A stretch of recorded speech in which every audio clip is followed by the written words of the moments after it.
किसी ने पूछा है,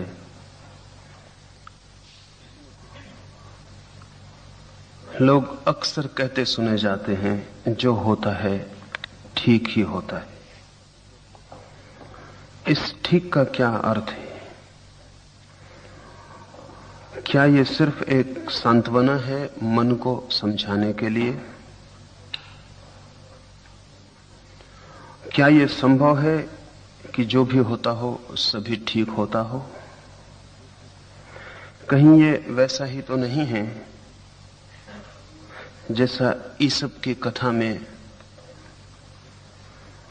लोमड़ी को अंगूर खट्टे मालूम पड़े क्योंकि वो उन तक पहुंच नहीं सकी।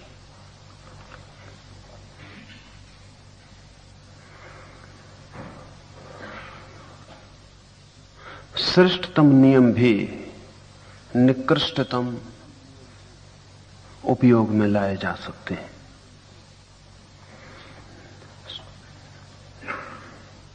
जीवन की परम रहस्य की बातें भी क्षुद्रताओं को छिपाने का कारण बन सकती हैं। ऐसा ही यह सूत्र भी है और लाओत्से से संबंधित है, इसलिए इस पर विचार करना उचित है। लाओत्से कहेगा जो होता है ठीक ही होता है। इसलिए नहीं कि यह कोई सांत्वना है, कोई कंसोलेशन है, बल्कि इसलिए कि ऐसी ही लाओत्से की दृष्टि है। लाओत्से कहता है जो गलत है वो हो ही कैसे सकता है, और जो भी हो सकता है वो ठीक है। यहां ठीक से संबंध जो हो रहा है उसके संबंध में वक्तव्य नहीं है, बल्कि जो हो रहा है उसको देखने वाले के संबंध में वक्तव्य है। जब लाओत्से कहता है जो होता है ठीक होता है, तो वो ये कह रहा है कि अब इस जगत में ऐसा कुछ भी नहीं है जो मेरे लिए बुरा हो। ये वक्तव्य जो होता है उसके संबंध में नहीं है, ये वक्तव्य साक्षी के संबंध में है, लाओत्से के खुद के संबंध में है। लाओत्से ये कह रहा है कि अब ऐसा कुछ भी नहीं है जो मेरे लिए बुरा हो सके। मैं उस जगह खड़ा हूं जहां बुराई नहीं छू सकती है। अब सभी कुछ ठीक है। अब इसलिए सभी कुछ ठीक है कि लाओत्से उस आनंद में है जिस आनंद को नष्ट करने का अब कोई उपाय नहीं। आपके लिए सभी कुछ ठीक नहीं हो सकता। आपके लिए वही ठीक होगा जिससे सुख मिले, और वो गलत होगा जिससे दुख मिले। जब तक आपको दुख मिल सकता है तब तक सभी कुछ ठीक नहीं हो सकता। जब तक आप दुखी हो सकते हैं तब तक सभी कैसे ठीक होगा? छोटा बच्चा आपका पैदा हो प्यारा और मर जाए, कैसे कह सकेंगे कि ठीक हुआ? जिसे प्रेम करते हो और वो न मिल सके, कैसे कह सकेंगे कि ठीक हुआ? जीवन भर जो आप समझते हैं अच्छा है करते रहें और परिणाम बुरे हों, कैसे कह सकेंगे कि ठीक हुआ? नहीं कह सकेंगे, क्योंकि आपका सुख कारण निर्भर है। तो जिन कारणों से सुख सध जाता है वे ठीक हैं, और जिन कारणों से नहीं सधता वे ठीक नहीं है। जब तक आपको सुख दुख में फर्क है तब तक कुछ गैर ठीक होगा ही। बीमारी को कैसे ठीक कहिएगा और मौत को कैसे ठीक कहिएगा? जब तक जीवन की चाह है तब तक मौत तो बुरी होगी ही, और जब तक स्वास्थ्य की आकांक्षा है तब तक बीमारी शत्रु है। जब हम किसी चीज को ठीक और गैर ठीक कहते हैं तो चीज ठीक या गैर ठीक है इससे कोई संबंध नहीं, हमारी अपेक्षाओं की हम खबर देते हैं। और अगर ऐसा आदमी कहे कि सब ठीक है तो ये कंसोलेशन, सांत्वना ही होगी। और इस कहने में कोई आनंद ना होगा, सिर्फ एक निराशा, एक उदासी होगी। इस वक्तव्य में कोई विजय की घोषणा नहीं है, इस वक्तव्य में पराजय का स्वीकार है। कुछ नहीं कर पाते हैं, इसलिए समझा लेते हैं अपने को कह के कि सब ठीक है। संतोष पराजितों की भी सहायता करता है, लेकिन वो संतोष झूठा होता है। वास्तविक संतोष तो उन्हें ही मिलता है जो जीवन के विजेता हैं। विजेता इस अर्थों में कि अब कोई उपाय नहीं उन्हें हराने का। विजेता इस अर्थों में कि अब उन्हें हार भी हार नहीं है। और लाओ त्से ने कहा है, तुम मुझे हरा ना सकोगे क्योंकि मैं पहले से ही हारा हुआ हूं। तुम मुझे मेरे सिंहासन से उतार ना सकोगे क्योंकि मैं जहां बैठा हूं वो अंतिम स्थान है, उससे नीचे उतारने का कोई उपाय नहीं।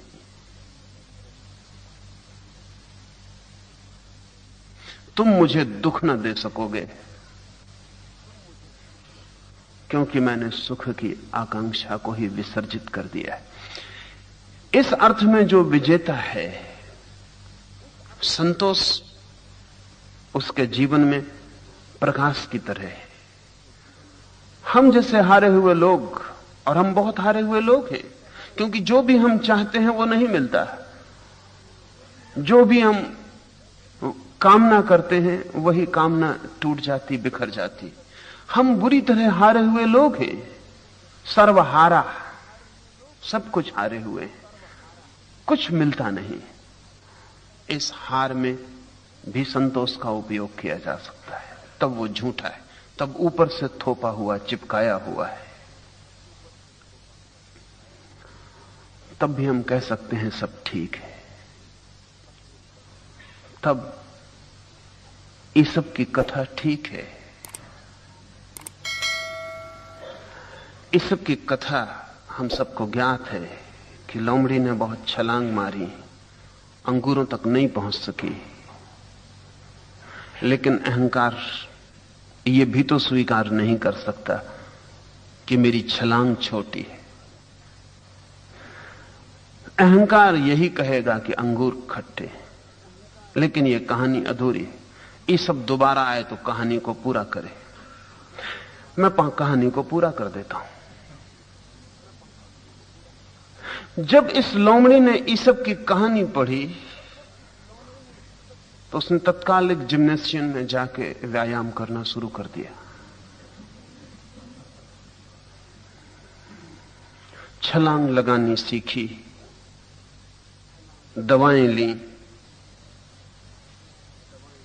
ताकत के लिए विटामिन्स लिए, और लोमड़ी इतनी ताकतवर हो गई कि वापस गई उसी वृक्ष के नीचे और पहले ही छलांग में अंगूर का झुक्का उसके हाथ में आ गया।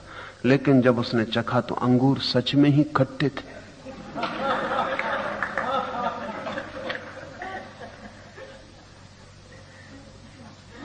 लेकिन अब लोमड़ी क्या करे? उसने लौट के लोगों से कहा कि अंगूर बहुत मीठे हैं।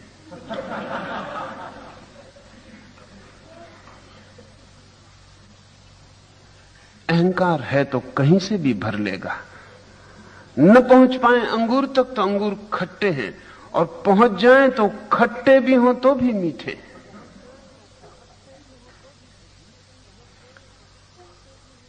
एक बात ध्यान रख लेनी जरूरी है,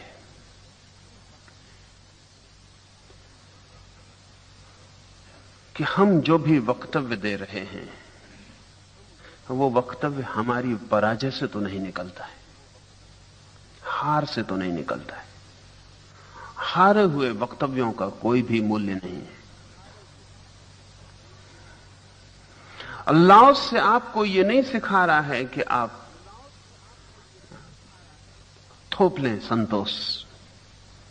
अल्लाह से यह कह रहा है कि संतोष जीवन के साथ संगीत का संबंध है, पराजय का नहीं, दुश्मनी का नहीं, मैत्री का संबंध है।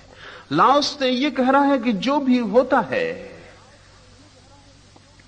वो इतनी विराट घटना है और इतने विराट उसके कारण हैं, और इतना विराट उसका फैलाव और रहस्य है कि आप बचकानापन करेंगे अगर आप निर्णय करें कि ठीक है या गलत है। आप निर्णायक नहीं हो सकते।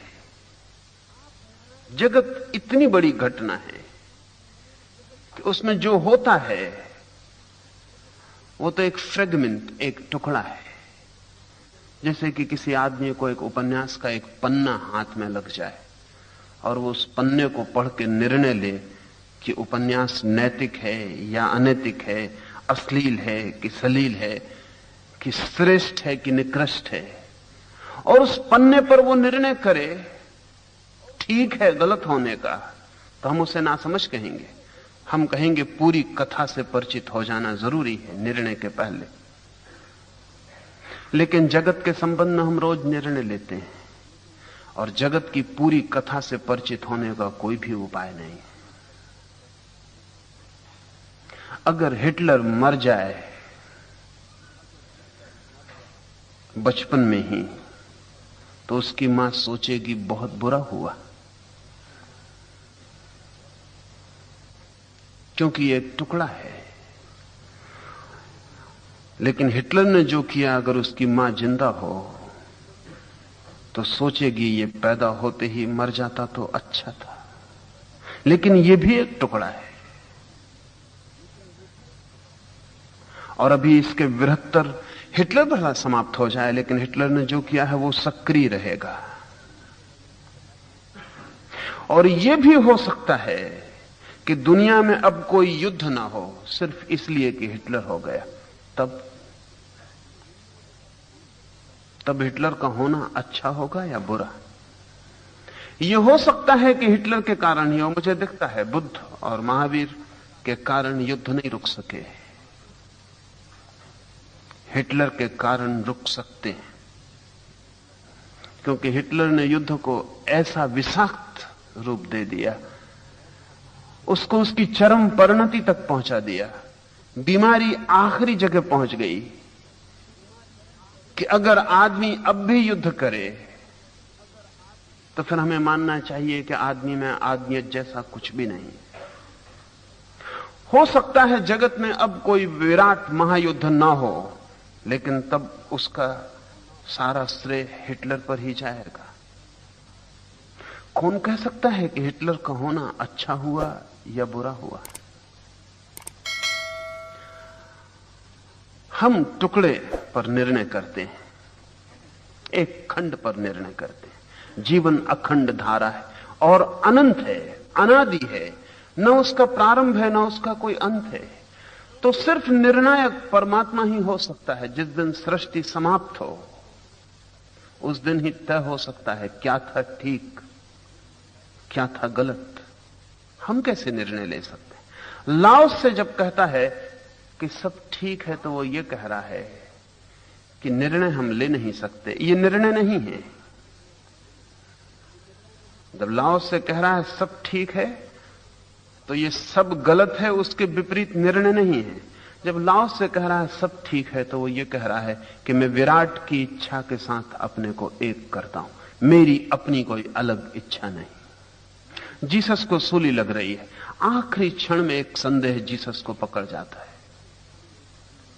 जब हाथ पर खीले ठोंक दिए गए हैं तब जीसस के मुंह से आह निकलती है। वो कहते हैं हे परमात्मा, ये तू मुझे क्या दिखा रहा है? कहीं छिपी कोई आकांक्षा रही होगी, कहीं दूर गहरे में जिसका जीसस को भी पता ना हो। ठोके गए खीलों ने उसे जगा दिया होगा, कहीं कोई गहरे में प्रसुप्त कोई बीज रहा होगा। ये भरोसा रहा होगा कि ईश्वर मुझे सूली नहीं लगने देगा। कहीं गहरे में ईश्वर के प्रति यह धारणा रही होगी कि सूली तो बुरी है, तो मुझे ईश्वर सूली कैसे लगने देगा। सूली अच्छी है ऐसा जीसस को ख्याल नहीं रहा होगा, नहीं तो जीसस के मुंह से यह वचन ना निकलता कि हे परमात्मा, ये तू मुझे क्या दिखा रहा है। इसमें ईश्वर पर संदेह तो हो गया। और इसमें सर्व स्वीकार नहीं रहा। सूली बुरी हो गई और जो हो रहा है वो गलत हो रहा है। लेकिन तत्क्षण जीसस जैसे व्यक्ति को बोध आ गया होगा, तत्क्षण जीसस को लगा होगा ये भूल हो गई, ये तो भूल हो गई साफ। मैंने ईश्वर से अपने को ज्यादा बुद्धिमान मान लिया। मैंने निर्णय दे दिया कि जो हो रहा है वो गलत हो रहा है और जो होना चाहिए था सही वो नहीं हो रहा है। इस जरा सी आह में मैं नास्तिक हो गया, मेरी श्रद्धा खंडित हो गई। तो तत्क्षण जीसस ने क्षमा मांगी है। उनकी आंखों से आंसू बह गए और उन्होंने कहा मुझे क्षमा कर, हे परमात्मा मुझे क्षमा कर, तेरी मर्जी ही मेरी मर्जी है, तेरी मर्जी पूरी हो, क्योंकि तेरी मर्जी ही शुभ है। लाओस से जब कहता है सब ठीक है, तो वो ये कह रहा है उस शाश्वत नियम के विपरीत हमारे वक्तव्य नासमझी से भरे हुए हैं। वो शाश्वत नियम इतना बड़ा है, होगा ही, हम उससे ही पैदा होते हैं। मेरी मृत्यु होगी कल, तो मैं कहूंगा बुरा हो रहा है, लेकिन जिससे मेरा जन्म हुआ था उससे ही मेरी मृत्यु हो रही है। और जिस शाश्वत नियम से मैं प्रकट हुआ था वही शाश्वत नियम मुझे वापस बुला रहा है। अगर उसके भेजने से मैं राजी था तो उसके बुलाने से क्यों राजी नहीं हूं? और अगर उसका दिया हुआ जीवन अच्छा था तो उसकी दी हुई मौत बुरी कैसे हो सकती है? एक ही स्रोत से सब कुछ जन्म रहा है, उसी स्रोत से खिलते हैं फूल, उसी स्रोत से लगते हैं कांटे। अगर उसके फूल भले हैं तो उसके कांटे बुरे क्यों होंगे? अल्लाह से यह कह रहा है कि कांटे भी उसी के हैं, फूल भी उसी के हैं, इसलिए सब ठीक है। यह सब ठीक वस्तुओं के प्रति वक्तव्य नहीं, स्वयं और शाश्वत के साथ जो संगीत सद गया है उसकी खबर है। यह कोई सांत्वना नहीं है, क्योंकि सांत्वना का तो अर्थ ही यही होता है कि सब गलत है और हम अपने को समझा रहे हैं कि सब ठीक है। जो ठीक नहीं है उसको हम समझा रहे हैं कि सब ठीक है, तब सांत्वना है। लेकिन अगर ऐसी ही प्रतीति है कि सब ठीक है तो फिर सांत्वना नहीं है। धर्म का निकृष्ट रूप सांत्वना है, कंसोलेशन है, और धर्म का श्रेष्ठतम रूप संगीत है। व्यक्ति और विराट के बीच जो संगीत है वो धर्म का श्रेष्ठतम रूप है। व्यक्ति और विराट के बीच जो संघर्ष है उसमें व्यक्ति की जो पराजय है, उस पराजय में जो सांत्वना खोजी जा रही है वो धर्म का निकृष्टतम रूप है। ये व्यक्ति पर निर्भर है कि वो शाश्वत नियम को सांत्वना बनाता है या सत्य। इसे केवल एक मलहम पट्टी समझता है कि घाव को भीतर छिपा लिया, या एक अनंत संगीत की संभावना। ये व्यक्ति पर निर्भर है, ये आप पर निर्भर है। अधिक लोग सांत्वना में ही जीते हैं, इसलिए आदमी दुख में धर्म की तलाश करता है, क्योंकि दुख में सांत्वना की जरूरत है। दुखी आदमी के पैर मंदिर की तरफ बढ़ने लगते हैं। मार्क्स ने तब तो ठीक ही कहा है कि धर्म दुखी आदमी की आह है और धर्म जनता के लिए अफीम है। ठीक ही कहा है। धर्म का जो निकृष्टतम रूप है वो यही है और यही बड़ा रूप है। 100 में 99 लोग इसी भांति धार्मिक हैं। और आश्चर्य नहीं कि मार्क्स को 100वां आदमी न मिला हो, वो आसान भी नहीं है 100वां आदमी मिलना। 99 आदमी जगह जगह मौजूद हैं। अगर मार्क्स को ऐसा लगा हो कि धर्म अफीम का एक नशा है तो कुछ गलत नहीं लगा। लेकिन इसमें निंदा भी क्या है? चिकित्सक भी अगर आप बहुत दर्द में हो तो नशा देकर आपके दर्द को भुलाता है, मार्फिया देता है। दर्द के साथ एक मजा है कि उसका पता चले तो ही होता है, पता ही ना चले तो कहां।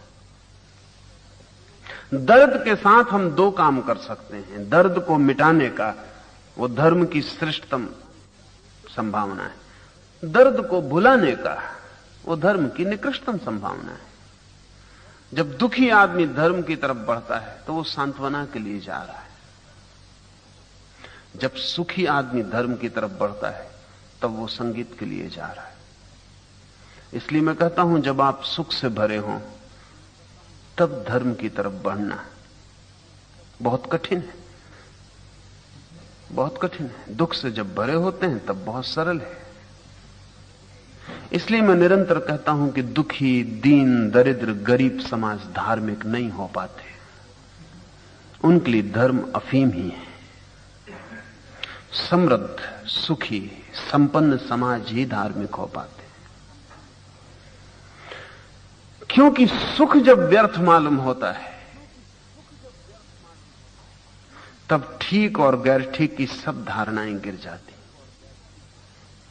जब सुख ही व्यर्थ मालूम होने लगता है तो फिर क्या ठीक है और क्या गलत है। जब तक दुख गलत मालूम होता है तब तक हम ज्यादा से ज्यादा सांत्वना खोज सकते हैं। यह व्यक्ति पर निर्भर है कि आप धर्म को सांत्वना बनाते हैं। अगर आप धर्म को सांत्वना बनाते हैं तो धर्म आपके लिए एक ड्रग, अल्कोहल, इससे ज्यादा नहीं है। नीत्शे ने कहा है, पश्चिम में दो मादक द्रव्य हैं, क्रिश्चियनिटी और अल्कोहल, शराब और ईसाईयत। तो ठीक कहा है। अधिक लोग शराब और धर्म से एक ही काम लेते हैं। जो लोग शराब से ले सकते हैं वो धर्म की फिक्र नहीं करते, जो शराब से लेने में डरते हैं वो धर्म से वही काम ले लेते हैं। इसलिए जो धार्मिक, तथाकथित धार्मिक आदमी जो धर्म से शराब का ही काम ले रहा है वो शराबियों के बड़े खिलाफ होगा। सजाती है वो, और शराब कॉम्पिटिटर है उनके धर्म का। इसलिए तथाकथित धार्मिक आदमी शराब के बड़ा खिलाफ होगा, क्योंकि उसे पक्का भरोसा है कि अगर शराब ज्यादा चलती है तो धर्म कम चलेगा। वो कॉम्पिटिटर है। ठीक धार्मिक आदमी को शराब से क्या विरोध हो सकता है? बल्कि एक अर्थ में बेहतर है कि आदमी शराब पी के भुला ले। धर्म पीकर जो भुलाता है वो ज्यादा खतरनाक है, क्योंकि धर्म का दुरुपयोग है वो, और शराब का ये सदुपयोग है। शराब की श्रेष्ठतम संभावना यही है कि आपको भुला दे। धर्म की ये निकृष्टतम संभावना है कि भुला दे। तो जो धर्म का शराब की तरह उपयोग करता है वो धर्म को भी नुकसान पहुंचाता है। उससे बेहतर है वो शराब ही पी ले, कम से कम रास्ता सीधा साफ सुथरा तो है, अपने को धोखा तो नहीं दे रहा। लेकिन अधिक लोग धर्म को भी विस्मरण के लिए ही काम में लाते हैं। उनके कारण ही पृथ्वी धार्मिक नहीं हो पाती। ये प्रश्न ठीक है। सर्व स्वीकार परम आस्तिकता है, टोटल एक्सेप्टेबिलिटी। सर्व स्वीकार में कोई दंश नहीं है, कोई ऐसा नहीं है कि कोई तकलीफ है इसलिए सब स्वीकार,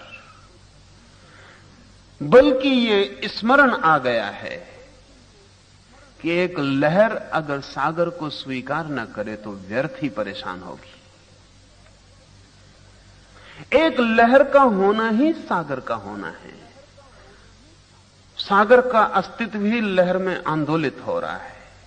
अगर लहर अपनी इच्छा निर्मित कर ले तो दुखी होगी, पीड़ित होगी। लहर सागर पर ही सब छोड़ दे तो चिंता का भार हट जाएगा। चिंता हमारी यही है कि हम लहर होकर अपने को सागर समझ लेते हैं, लहर होकर सागर के विपरीत खड़े हो जाते हैं। तब अस्वीकार पैदा होता है, तब ये ठीक है और ये गलत है, हम निर्णायक हो जाते हैं। लाओस से इतना ही कहता है कि निर्णय लहर क्या लेगी।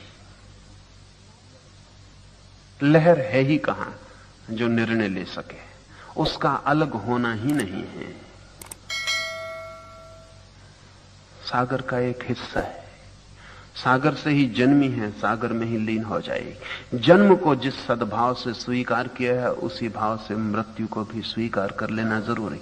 दोनों ही सागर का दान है। सुख को जिस भांति माना वैसे ही दुख को भी मान लेना जरूरी है। दोनों ही सागर के दान है। इस अर्थ में सर्व स्वीकार परम क्रांति है, उससे बड़ी और कोई क्रांति नहीं।